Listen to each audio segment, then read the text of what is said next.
It was a crisp autumn afternoon in the small town of Maplewood, nestled in the heart of New England.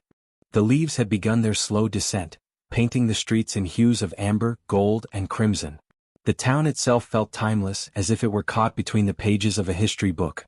It wasn't large, just a quiet, quaint place where everyone knew everyone else, and the hustle of modern life seemed a world away. Jack Sullivan, a man in his late 30s, had always been drawn to the past. A historian by profession, he reveled in the study of bygone eras, especially the early 20th century. For weeks, he had been following a particular lead, hoping to find something rare, something valuable that would complete his collection of antiques. His apartment was already filled with old books, relics, and vintage artifacts, each piece telling a story. But he longed for something different, something more elusive. That's when he came across the shop. It was tucked away on the edge of Maplewood, down a narrow alley behind an unassuming row of shops. The sign above the door simply read Curio and Curiosities, a name that alone intrigued him. The shop was old, with cracked windows and dust-covered shelves, yet something about it called to him. He had passed by it 100 times, but today he decided to finally step inside. The bell above the door jingled as Jack entered, and the smell of old wood and aged paper filled the air. The dim light inside created an atmosphere of mystery, with shadows playing along the walls. The shop was crammed with all sorts of objects: faded paintings, tarnished silver, stacks of old letters, and curious trinkets from a time long gone. Jack wandered through the aisles, his fingers lightly brushing over the worn edges of forgotten books. He didn't have a clear idea of what he was looking for, but he felt an odd sense of anticipation, as if the right object was waiting for him to find it. As he turned a corner, something caught his eye. In the farthest corner of the shop, hidden behind a stack of dusty crates, was a small ornate display case. Inside, nestled on a velvet cushion, lay an antique watch. It was a pocket watch, its silver casing intricately engraved with swirling patterns, and its glass face, though slightly scratched, still gleamed faintly. The watch was both beautiful and unsettling, as if it held secrets within it. Jack's curiosity was piqued immediately. The old man behind the counter, who had been quietly observing Jack's every move, suddenly spoke. "That watch, it's a special one," he said in a gravelly voice. Jack looked up, startled. "Special?" The man nodded, his pale blue eyes fixed on the watch with an almost wistful expression. "It's not just a timepiece. It does something more than you can imagine." Jack was taken aback by the man's cryptic words, but he was too intrigued to back away now. "What do you mean?" The man hesitated before speaking again, as if unsure whether he should share this secret. "It's a watch that can stop time. For a few minutes, perhaps longer. But be careful. It's not without its price." Jack laughed, thinking the old man was either joking or playing a game. "You're telling me that this watch can stop time? Sounds like something out of a science fiction novel." The man's face remained serious, his gaze unwavering. "It's not fiction, son. Time in this world is a fragile thing. And sometimes when you meddle with it, things don't stay as they should. The watch might freeze time, but it also brings something with it. Something that shouldn't be. A shadow." Jack's heart skipped a beat at the mention of the word shadow. He stepped closer to the display case, peering at the watch more closely. It certainly looked old, perhaps from the late 1800s, but there was something almost unnatural about it. "How much?" Jack asked, already reaching for his wallet, eager to own this strange artifact. The man's lips curled into a faint smile. "For you it's a bargain. But remember, if you decide to take it, you're also taking on its burden." Jack didn't fully understand the warning, but something about the watch called to him. Perhaps it was his love for the past, his fascination with the unknown. Perhaps it was his belief in the impossible, the notion that time itself could be manipulated. In any case, he knew he had to have it. With a quick handshake, Jack purchased the watch. The old man wrapped it carefully in a piece of cloth, his eyes never leaving Jack's face. "Be careful," the man repeated softly as Jack left the shop, the watch securely in his pocket. "The past is never as it seems." That night, as Jack sat in his apartment, the glow of a single desk lamp casting long shadows on the walls, he couldn't resist. He took the watch out of its wrapping, examining it under the dim light. The intricate engravings seemed to dance before his eyes, almost as if they were alive. He wound the watch carefully, hearing the soft tick as the gears inside began to move. Suddenly he noticed something odd. The tick, it stopped. The second hand, which had been moving just moments ago, stood still. For a split second, the world around him seemed to freeze. The ticking stopped altogether. The only sound that remained was his own heartbeat, growing louder in his chest. Confused, Jack glanced around. His breath caught in his throat. Outside his window, the movement of the falling leaves had ceased. The wind was still. The clock on the wall had stopped. It was as if time itself had halted, leaving only him in a suspended moment. He stared at the watch, his mind racing. Was this real? Could it be? Had the old man's warning been true? But then, just as quickly as it had stopped, time began to move again. The leaves outside continued to fall, the wind began to stir, and the clock on the wall resumed its ticking. Jack exhaled, shaking his head. It's impossible, he muttered to himself, unable to believe what he had just experienced. But deep down he knew something had happened, something beyond his comprehension. What Jack didn't know was that his encounter with the watch had only just begun. The shadows, the eerie figures that the old man had warned him about, were now awakened. And they would not remain dormant for long. The price of tampering with time was yet to be revealed. The days following Jack's purchase of the antique watch were both uneventful and unsettling. For the first time in years, Jack found himself plagued by a feeling of unease, an itch at the back of his mind that he couldn't quite scratch. It was as though the watch, tucked away in his drawer, was quietly watching him, waiting. He tried to ignore it, rationalizing that it had been nothing more than a momentary lapse, a trick of the light, or maybe even his imagination. But he couldn't shake the thought, what if it wasn't? What if the watch really had stopped time? The more he tried to push the thought away, the more persistent it became. Every time he glanced at the watch, it seemed to pull at something inside him, an insatiable curiosity that he could no longer ignore. One evening, after a long day of work at the History Museum where he served as a curator, Jack found himself sitting in his small apartment, staring at the watch once again. The soft hum of the city outside his window was the only sound, and the stillness of his apartment seemed to amplify his thoughts. His fingers hovered over the watch's surface, hesitating. What harm could it do to try again? He wondered, the question hanging in the air. He had told himself that the first time was a fluke, that time had stopped for only a fraction of a moment. But if the watch really did have the power to halt time, what would it be like to experience it again, to understand it fully? With a deep breath, Jack wound the watch once more. As the gears clicked into place, a shiver ran down his spine. He braced himself, waiting for the moment of stillness. This time he wouldn't be caught off guard. The tick, tick, tick. And then, nothing. The second hand, as if frozen by an invisible force, stilled. Time itself seemed to hang in the air, suspended, like a breath held too long. Jack's pulse quickened. He stood up, stepping cautiously toward the window. Outside, the bustling street below had come to a halt. People were frozen mid-step, cars paused in place. Even the fluttering leaves, so familiar to him, remained in the same position, suspended in mid-air. The world was entirely still. His heart pounded in his chest. He stepped away from the window and glanced around the room. The quiet was deafening. This was real. The watch could stop time. But as his excitement began to mount, a strange feeling crept over him, a growing sense of dread. He had been so focused on the idea of controlling time that he hadn't stopped to consider the consequences. The old man's words echoed in his mind, the watch brings something with it. Something that shouldn't be. Jack shook the thought away, dismissing it as superstition. But deep down, he couldn't escape the creeping unease that settled over him like a thick fog. It was then that he noticed it. At the edge of the room, where the shadows grew darkest, a faint shape began to materialize.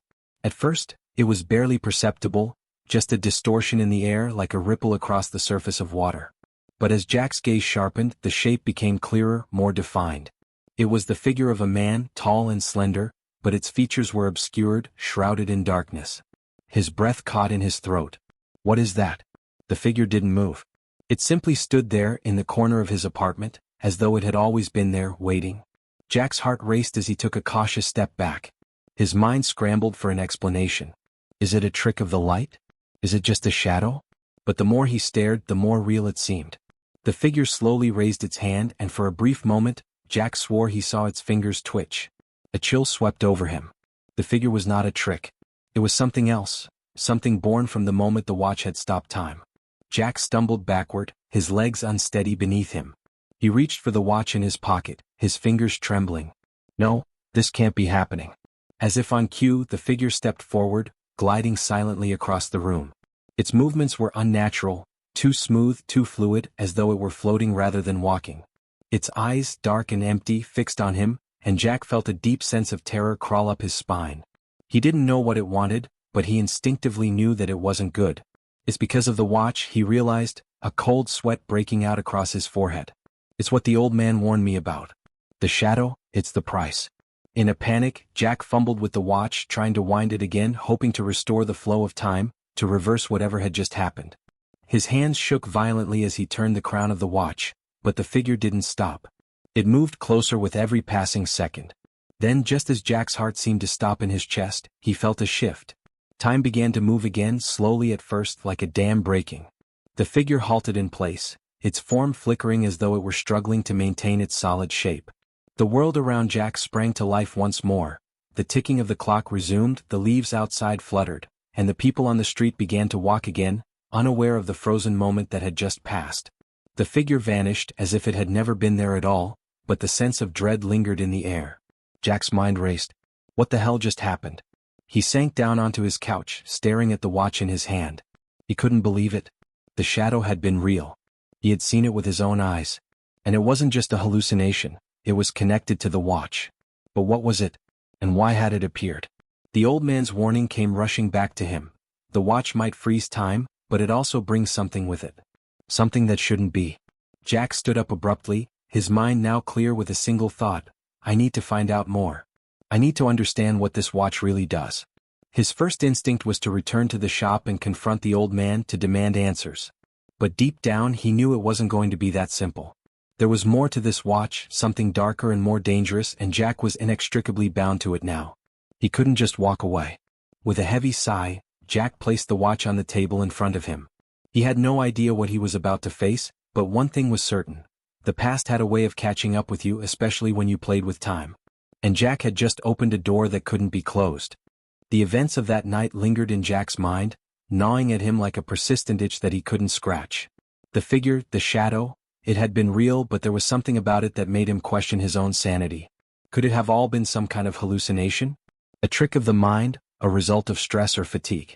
No, Jack knew better. He wasn't imagining things. The terror, the overwhelming presence of the shadow, the way time had seemed to freeze, it was too real to dismiss. Jack's nights were filled with restless dreams. He would wake in the dead of night, drenched in sweat, heart pounding, the figure still lingering in his mind's eye. The sensation of being watched, of something lurking just beyond the veil of time, haunted him. No matter how hard he tried, he couldn't rid himself of the feeling that there was something he wasn't understanding, something he had yet to uncover about the watch. The next day he sat in his small apartment, staring at the watch on his desk. It seemed innocuous enough. A relic, an antique, something that belonged in a museum or an estate sale. But Jack knew better now. It was more than just an object. It was a vessel, a key to something far darker than he could ever have imagined. Something had been awakened, and it wasn't going to rest until it had whatever it wanted. He ran his fingers over the smooth surface of the watch, examining its intricate engravings once more. There was no denying its beauty, but it was also a reminder of the cost, the price he was paying for tampering with time. He had to know more. He had to understand what he was dealing with. His thoughts turned to the old man at the shop, the cryptic warning that had been delivered so casually. Jack had brushed it off in the heat of the moment, dismissing it as the ramblings of a superstitious antique dealer. But now, with the shadow haunting him, he realized that the man had known far more than he had let on. Jack needed answers, and he needed them fast. He grabbed his jacket and headed out the door. The shop was exactly as Jack remembered it, dusty, dimly lit, and crammed with forgotten relics of the past. The bell above the door jingled as he stepped inside, the familiar musty scent of aged wood and leather filling his nostrils. The old man was behind the counter, his back turned as he carefully dusted off an old map. For a moment, Jack hesitated, unsure of how to approach him. But his determination overcame any lingering doubts. He had to know the truth. "Excuse me," Jack called out, his voice firm but tinged with a hint of anxiety. The old man turned slowly, his pale blue eyes narrowing slightly as he saw Jack. For a moment, neither of them spoke. The air between them was thick with unspoken tension. "What can I do for you?" the old man finally asked, his voice low and gravelly, as if he had been waiting for Jack to return. "I need to know more about the watch," Jack said, his words coming out in a rush. "The one I bought from you. It's not what you said it was. It's doing something strange." The old man studied Jack intently, his gaze piercing and knowing. He set the map down on the counter and folded his hands in front of him. "You've seen it, haven't you?" the old man asked, his voice soft but heavy with meaning. Jack nodded, his heart beating faster. I've seen the shadow. The figure. It appeared when I stopped time again. And I don't know what it is, but it's not just in my mind. It's real. What is it? What's happening? The old man sighed deeply, his expression darkening. I knew this day would come. I had hoped you'd be different. That you wouldn't fall into the trap. The trap. Jack repeated, confusion clouding his thoughts. What trap? The watch, the old man said, his voice barely a whisper now. It doesn't just stop time. It creates a rift, a tear in the fabric of reality. And the shadow, it's a manifestation of that tear. A creature from a place outside of time, a thing that feeds on the cracks in the world. When you use the watch, you invite it in. And once it's in, it doesn't leave. Not until it's taken what it came for. Jack felt a chill run down his spine. He couldn't believe what he was hearing. A creature from outside of time? A tear in reality? It sounded insane, like something out of a nightmare. But he had seen it. The shadow had been real. Why didn't you tell me? Jack asked, his voice shaking. Why didn't you warn me? The old man's face softened, but there was no comfort in his eyes. I did warn you. But you didn't listen. You never do. People are always so eager to play with forces they don't understand. Jack clenched his fists. How do I stop it? How do I get rid of the shadow? The old man shook his head slowly. You can't stop it. Not once it's been summoned. Time is a delicate thing, and when you interfere with it, there are consequences. The shadow is only the beginning. The longer you use the watch, the stronger it becomes. And eventually it will come for you. A sense of helplessness washed over Jack. He had been so consumed by the allure of the watch, so desperate to understand its power, that he hadn't considered the cost. He had thought he was in control, but now he realized how wrong he had been. Is there anything I can do? Jack asked, his voice barely above a whisper. The old man's gaze hardened, as if he were considering the weight of Jack's question. There is one way to stop it, he said after a long pause. But it comes at a terrible price. The only way to close the rift and banish the shadow is to return the watch to its origin, to the place where it was first created. But to do that, you must go back in time. You must travel to the moment when the watch was made. And you must do so at the exact moment it was forged. Jack's mind reeled at the thought. Travel back in time? How could that even be possible? You're telling me I have to go back in time? Jack asked, incredulous. But that's impossible. How could I? You've already done it, the old man interrupted. The moment you used the watch to stop time, you bent the rules of reality. You've already begun the process. You're closer than you think. But you must act quickly.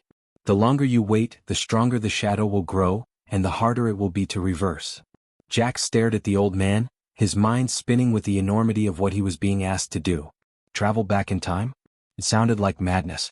Yet, somewhere deep within him, he knew he had no choice. The shadow was real. And if he didn't act soon, it would consume him, consume everything he knew. He took a deep breath, trying to steady himself. How do I do it? He asked.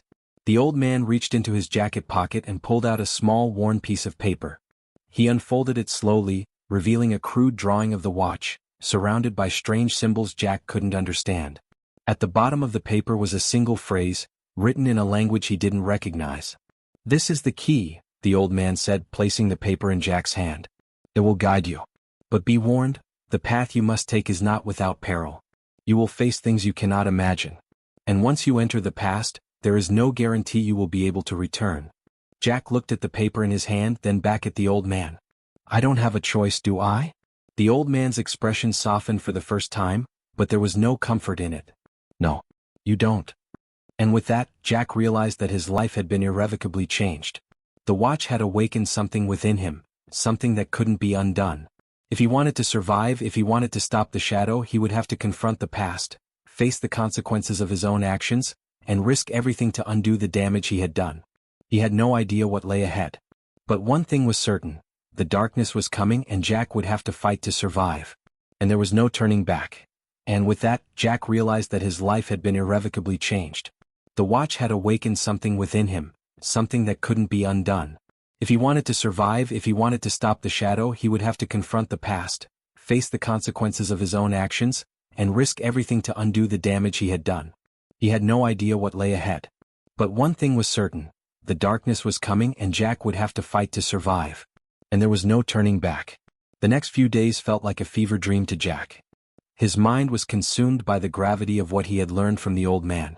The shadow, the watch, the rift in time, all of it weighed heavily on him, like an anchor dragging him deeper into a stormy sea. Yet, despite the terror he felt, a strange sense of resolve had taken root within him. There was no turning back now. The only way to stop the shadow, to rid himself of the curse that had already begun to take shape, was to travel into the past. The old man's words echoed in his mind. Once you enter the past, there is no guarantee you will be able to return. The notion of traveling back in time felt almost impossible, yet Jack had already bent the laws of reality with the watch. Now, with the map and cryptic symbols the old man had given him, he had no choice but to take the next step.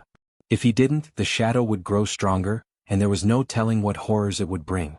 His apartment no longer felt like home. It felt like a prison, each tick of the clock reminding him that time was running out. The more he thought about the past, the more uncertain he became about what awaited him. Would he even be able to find the exact moment the watch had been forged? And how could he possibly understand the strange symbols on the piece of paper? Jack had spent hours trying to decipher the drawing and the symbols, but they made no sense. They weren't from any language he knew, and the drawing itself was crude, more like an approximation than a precise map. Despite the confusion, one thing was clear: the watch was the key. The key to unlocking the rift, the key to undoing the damage. But it was also the key to entering the past. The connection was undeniable. On the fourth night after his conversation with the old man, Jack made his decision. He had no more time to waste.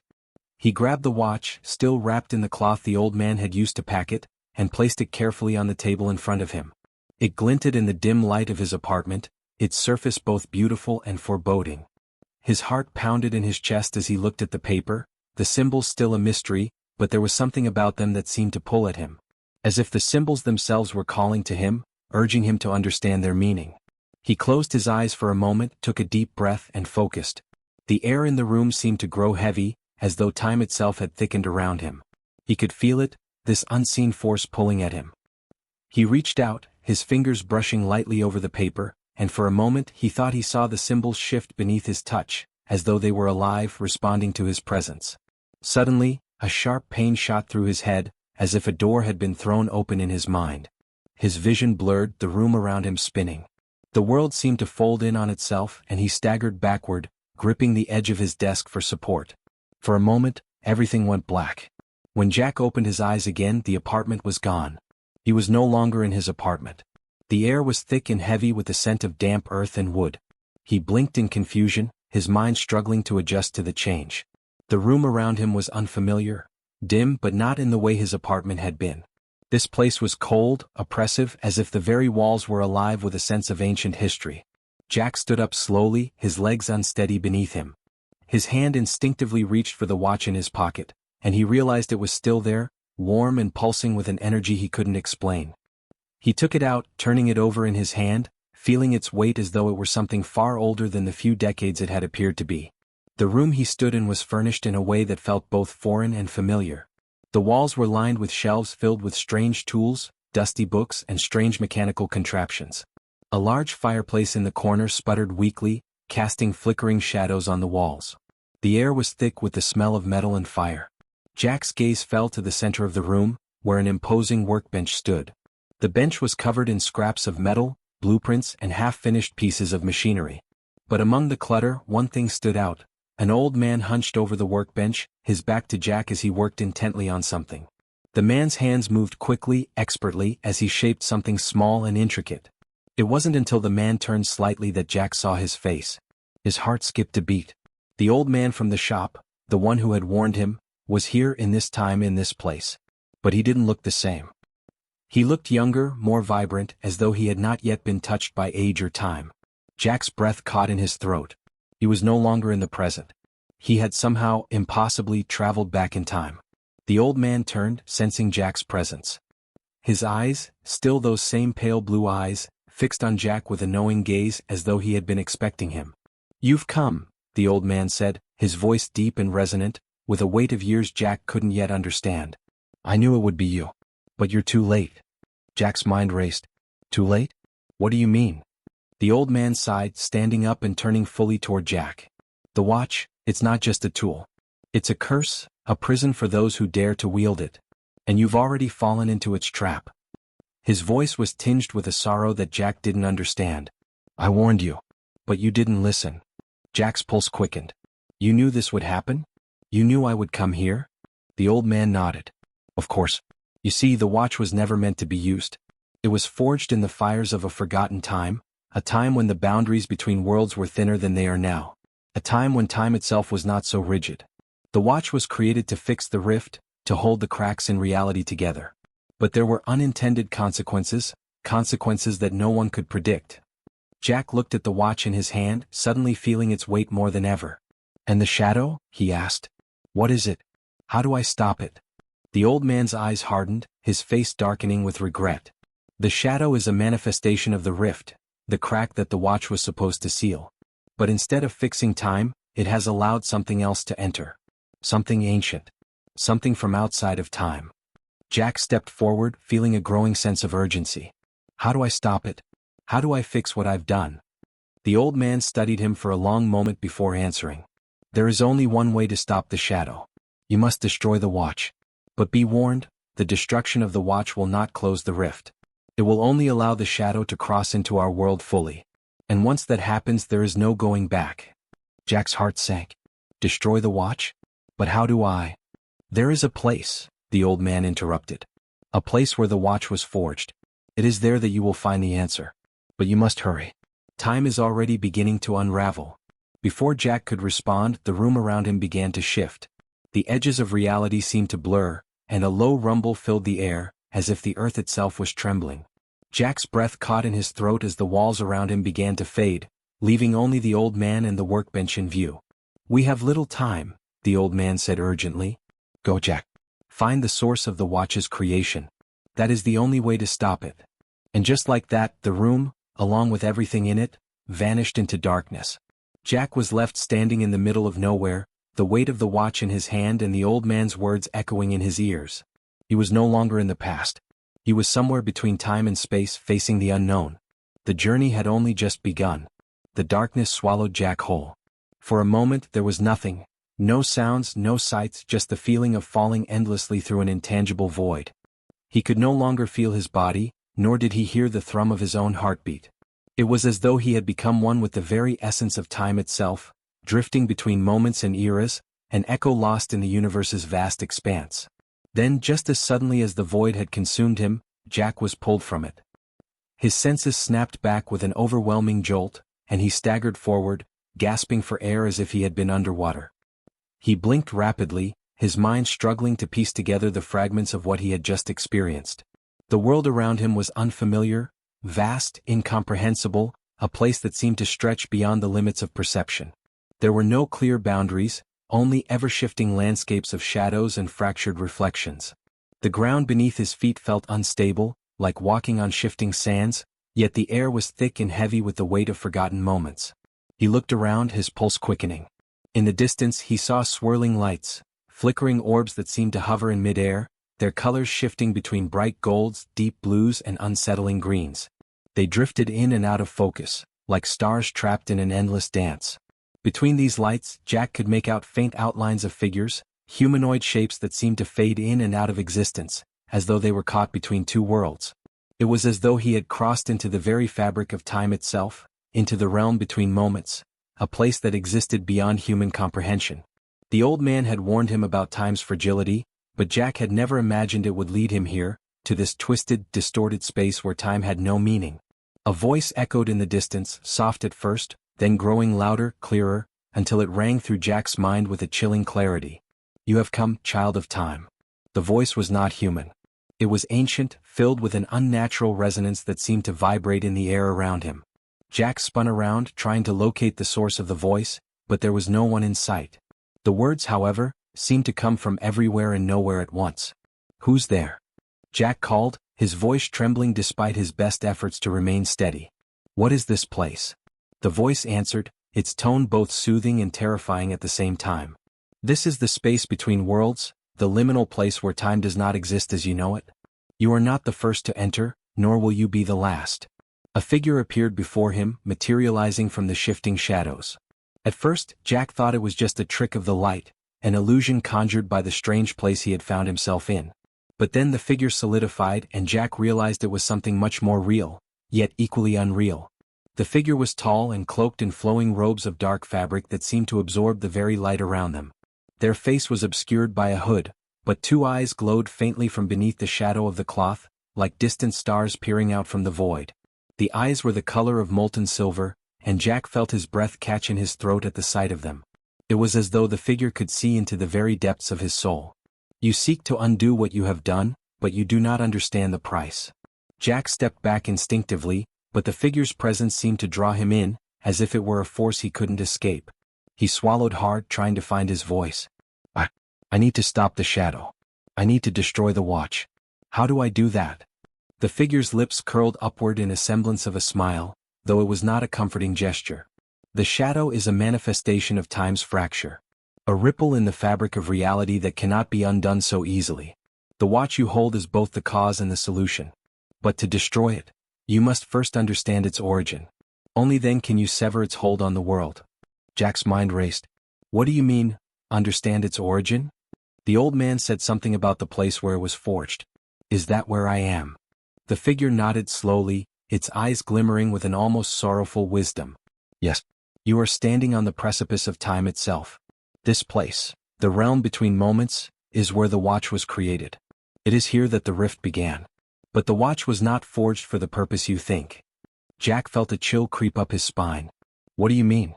It wasn't forged to stop the rift. The figure's gaze hardened. No. It was created to bind time itself, to control the flow of moments. It was never meant to stop the shadow. It was meant to trap it. But in doing so, it also imprisoned the souls of those who used it, binding them to the watch's power. Jack's heart raced. Trap souls? What do you mean? Are you saying the watch is cursed? The figure's eyes dimmed, the weight of its words hanging heavily in the air. The curse is not just the shadow. The curse is time itself. The watch is a tool of control, a weapon of manipulation. It allows its user to bend time, but in doing so they become part of the cycle. The shadow is merely the consequence of your interference. To destroy it you must first release the souls it has trapped. But to do that you must confront the very source of its creation. Jack felt a sharp pang of dread. His mind churned with the implications. Release the souls? How could he do that? How could he even understand what the figure was saying? Before he could ask another question, the figure raised its hand. There is no time for further questions. The rift is growing. The shadow's strength increases with every moment you delay. You must move forward. Jack felt a pull, a tug in the pit of his stomach, as if something far greater than him was urging him forward. The figure stepped aside, revealing a doorway in the distance, a swirling vortex of light and shadow. It looked like nothing Jack had ever seen, an impossible doorway that flickered and trembled, as if the very concept of reality was unstable within it. This is the path to the heart of the watch's origin, the figure said, its voice echoing in Jack's mind. Enter the door and you will find the answers you seek. But be warned, child of time.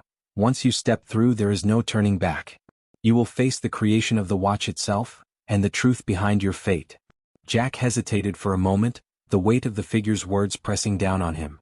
He had already come so far, already sacrificed so much, and now he stood on the threshold of what might be the final step. He had no choice. With a deep breath, Jack stepped forward. The air around him shimmered as he crossed the threshold, the swirling vortex swallowing him whole.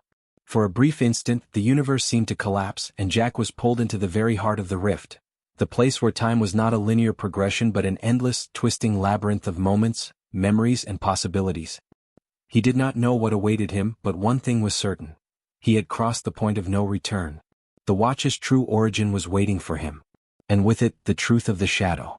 The vortex closed behind Jack with a resounding silence, as if the very air had exhaled a deep breath it had been holding for centuries. Jack stood alone in the void, surrounded by an expanse that felt both infinite and claustrophobic at the same time. The ground beneath him seemed to pulse with life, like the heartbeat of the universe itself. And the air was thick, swirling with currents of unseen energy, as if time itself was alive, watching, waiting, testing. He was no longer sure what was real and what wasn't. The boundaries between the past, present, and future had blurred into a single, indistinct moment. The only thing he could hold on to was the watch in his hand, the cold metal pressing against his palm. It was the key to everything, his journey, his fate, and perhaps the very fate of time itself. Before him, the space shifted. A form began to coalesce from the swirling energies, and Jack felt the presence of something ancient, something vast. The figure that appeared was neither human nor entirely of this world. It was the embodiment of time itself, a being of shifting shapes and glowing light. Its face was a mask of both wisdom and sorrow, as if it had witnessed countless eons unfold, and had seen the rise and fall of civilizations, the birth and death of stars. "You have come far, Jack," the being intoned, its voice resonating with a depth that seemed to echo across all of time. "But your journey does not end here. You seek to undo the damage done by the watch, to stop the shadow that haunts your steps. But do you truly understand what you are asking?" Jack swallowed hard, the weight of the question pressing on his chest. "I know what I must do. The watch, it traps time. It keeps the rift open, and the shadow is a consequence of that. I need to destroy it. I need to stop the cycle before it's too late." The being studied him with its glowing eyes, as if it could peer into the very fabric of his soul. "You are correct in part," it said slowly. "The watch was never meant to control time. It was a tool forged to preserve it when it began to unravel. But like all things, it was misused. The shadow is not merely a curse, it is the consequence of humanity's arrogance in thinking they can master time. But time is not a force to be controlled. It is not a prisoner to be bound." Jack clenched his fists. "Then how do I stop it? How do I destroy the watch without releasing the shadow? I can't just let it take over." "There is no destroying time, Jack," the being responded, its voice softening. "The watch must be returned to the place of its birth. The only way to break the cycle is to release it, not to shatter it but to let it go. You must allow time to flow freely without the constraints of human desire. Only then can the shadow be undone." Jack felt a sense of clarity wash over him. It wasn't the destruction of the watch that would save him, it was the act of surrender. To let go, to trust in time's natural course, rather than trying to control it. But the cost was high. Letting go of the watch meant that he would lose everything it had given him: the ability to stop time, the power to undo mistakes, the hope of preventing the shadow from consuming the world. But Jack knew deep down that this was the only way forward. The watch had brought him here to this moment, but it could not provide the answers he sought. Time itself had the answers, if only he could learn to trust in it. With a deep breath, Jack stepped forward, holding the watch in front of him. The light around him pulsed, like a heartbeat synchronizing with his own. He reached out as if to place the watch into the heart of the void, where time flowed like an endless river. But as his fingers touched the air, something shifted. The watch began to glow, its surface shimmering with the energy of ages. The shadow, the dark, formless being that had followed him through every moment of his journey, rose from the depths of the void, swirling around him in a violent frenzy. Jack felt its cold presence pressing in on him, like a weight he couldn't shake off. He closed his eyes, trying to steady his breathing. "You cannot escape me," the shadow whispered in his ear, its voice a thousand voices, each one more distorted than the last. "You cannot undo what has been done. Time is mine." But Jack didn't flinch. He had come this far, and he wasn't going to let the shadow control him any longer. With a final, resolute movement, he let go of the watch. The watch fell into the heart of the void.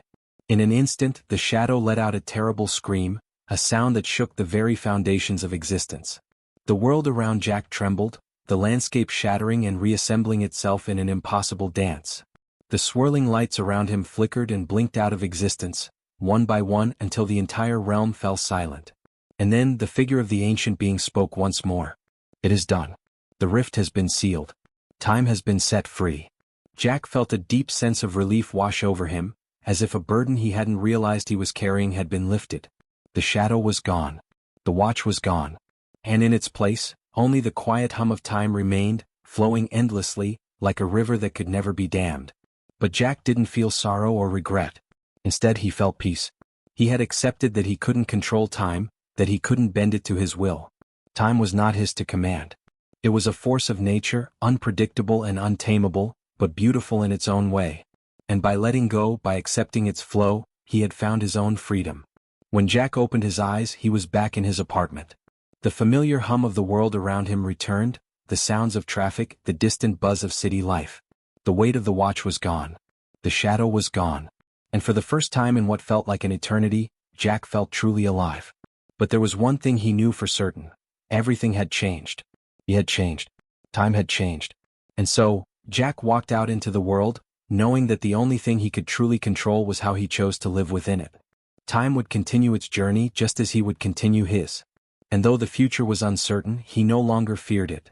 because he understood, at last, that time was not an enemy to be conquered, it was a gift to be embraced. Epilogue. As Jack walked into the bustling streets of the city, he glanced up at the sky, a soft smile tugging at his lips. He couldn't help but wonder if others could sense it too, the subtle, invisible pulse of time shifting around them. Maybe they couldn't see it. Maybe they didn't know. But Jack did. And he was at peace with it. The events of this story, the watch, the shadow, and the journey through time, are all fictional.